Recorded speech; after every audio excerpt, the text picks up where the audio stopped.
Good morning or afternoon or evening or midnight, wherever you guys and whatever time you're watching. I just wanted to do a quick video today. Just got the Yakima, however you say it, tent mounted on the black truck.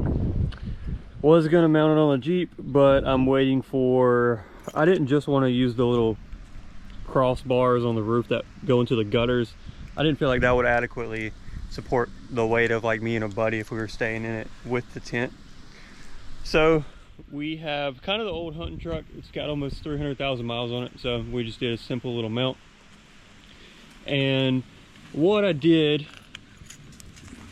the sides of the bed have already getting some paint damage, you know, this fading from the sun, and clear coat's kind of going on it. So what I did was got these superstrut kind of metal things from Home Depot.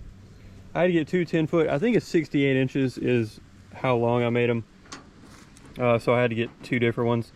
But I took it's a 3/8 by however long you want bolt.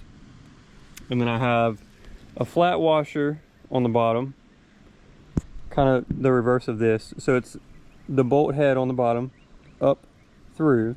And on the other side, on the bottom side of the bed, I've got, it's a bolt head and then a flat washer, then a rubber washer, and then on this side it's rubber washer, flat washer, then the super strut, and then the kind of, these were springs in here, had a spring on these nuts, but then these nuts are kind of made to where they dig in and they can't be extra rotated. So that's how it is on all sides. I'm gonna flip the tent 180 so that I can still use the toolbox, but I will include a video of the tent up and open on it. I'm about to run back to the big city of Florence and get ready for some more work in the hospital. But yeah, I like it pretty nice. It's really easy to take on and off. It's just 4 bolts, and then you can just have the truck back to how it is. And I've got some rubber kind of like feeling that I'm going to put in here from the dew, and these aren't, I mean, treated or anything, it's metal, but I've ordered some, it's kind of like spray paint bed liner essentially, that I'm gonna take these off. What I'm really going to do is just mask, and I'm going to take these off, the super strut, and paint them completely, and then I'm going to kind of mask around here and spray the bolt as well whenever I get it back remounted. You do have to keep in mind what kind of clamps you have on your tent. So the clamps here are just ones that come together and they don't quite wrap around the bottom, so I'm going to make some notches in here so that they completely wrap around.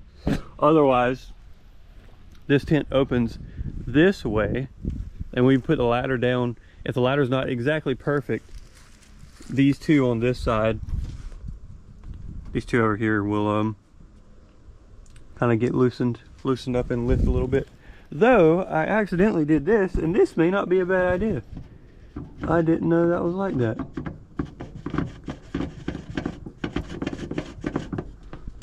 That may not be a bad idea at all. Let's see where we can get with that. Yeah, that actually may be the way to go. Yep. But anyways, I will insert the video of it completely flipped out and up right now. Just wanted to give you guys a quick rundown and show you how I did that. Really cheap. I think it was like $80. The most expensive thing. These were like 10 foot of 2 of these was like 60 bucks. Actually, the most expensive thing with these little rubber washers, they were like $3.80 a piece, which is kind of expensive for a piece of rubber. But anyways, that's what we got going on, and yeah, here's the clip of it fully open.